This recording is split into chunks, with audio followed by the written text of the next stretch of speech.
In anatomy, physiological functions are dictated by microscopic structures.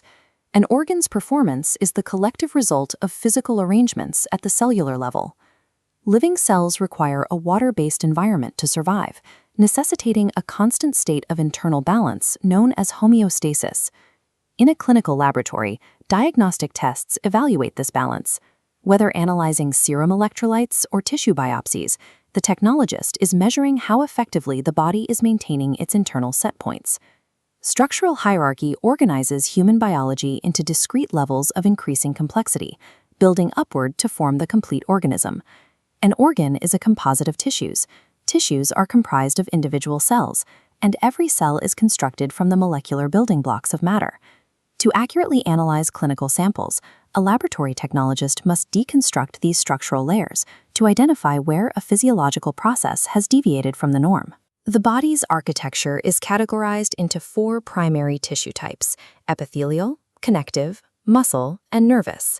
Epithelial tissue forms highly selective barriers.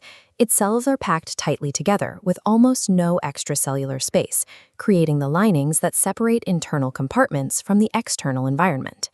These cells use specific junctions to regulate movement.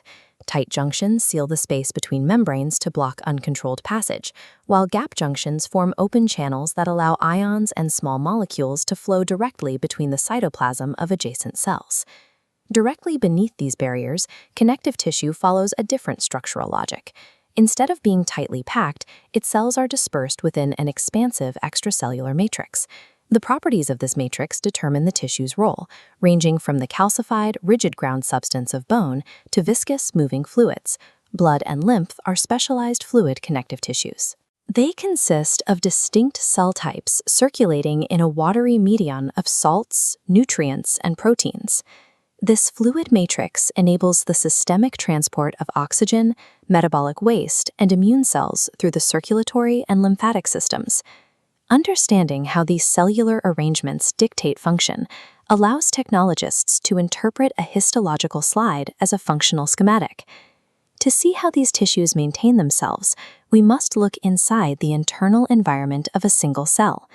The cytoplasm consists of a jelly-like cytosol, a structural scaffolding called the cytoskeleton, and various membrane-enclosed organelles. The nucleus serves as the cell's command center. It houses the DNA that contains the specific instructions for building proteins. Instructions leave the nucleus for the rough endoplasmic reticulum. Its surface is studded with ribosomes, which function as the primary sites of protein synthesis. The smooth endoplasmic reticulum lacks these ribosomes, specializing instead in lipid synthesis, calcium storage, and the metabolism of toxins. Synthesized materials travel in vesicles to the Golgi apparatus. This organelle modifies, sorts, and packages these products into new vesicles for export from the cell. Macroscopic tissue behaviors, like a gland secreting a specific hormone, are the result of these microscopic assembly lines working in synchronization. Maintaining this synthetic output requires a constant supply of chemical energy. Mitochondria produce this energy. Through cellular respiration, they convert nutrients into adenosine triphosphate, or ATP, the molecule cells use to power biochemical reactions. To manage the resulting metabolic waste, cells utilize lysosomes. These organelles contain digestive enzymes that break down cellular debris and foreign particles. When a cell is too damaged to function, lysosomes facilitate apoptosis, a programmed process of self-digestion that allows the body to remove worn-out cells safely. Organelle health determines tissue viability. Insufficient apoptosis is characteristic of cancerous growth, while excessive cell death leads to the tissue loss seen in degenerative diseases.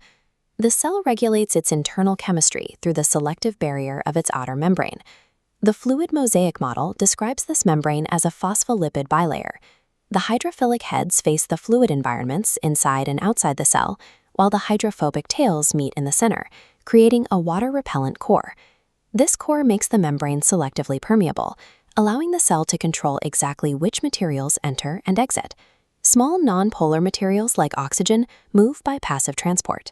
They diffuse down their concentration gradient, moving from areas of high concentration to low concentration without expending cellular energy. Larger polar molecules and ions cannot pass through the hydrophobic tails unaided. They are repelled by the membrane's interior. These substances use facilitated diffusion.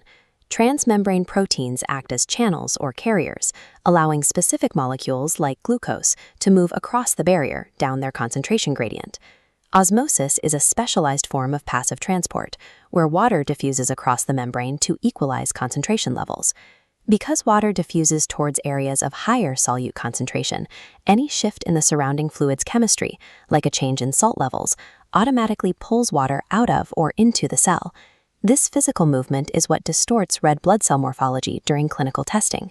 In many cases, cells must move materials against their natural concentration gradients to maintain homeostasis. This requires active transport, using ATP to pump substances from areas of low concentration to high concentration. The sodium-potassium pump is a primary example. It uses energy from ATP to force 3 sodium ions out of the cell while pulling 2 potassium ions in, maintaining a precise chemical imbalance. This continuous pumping creates an electrical gradient across the membrane. This difference in charge is especially critical for nervous tissue, enabling the transmission of electrochemical signals. Large-scale transport of materials involves endocytosis, where the cell membrane envelops external particles to bring them inside. Phagocytosis, or cell eating, allows immune cells to engulf large targets. The membrane extends outward to trap an invading pathogen, pinching off to form an internal vesicle where it can be neutralized. The immune responses and cellular clearances analyzed in clinical settings are the direct physical result of these active membrane transport mechanisms. The layers of biological architecture are interdependent. Active and passive membrane transport directly enable the chemical reactions within organelles. Healthy organelles allow individual cells to synthesize the proteins and lipids required to form robust, functional tissues. These specialized tissues work in concert to maintain the macroscopic homeostasis of the entire organ system. For a medical laboratory technologist, clinical data is a window into this structural hierarchy. Every lab result, from electrolyte panels to histological biopsies, is a measurable reflection of this structural organization successfully or unsuccessfully maintaining the balance of human life.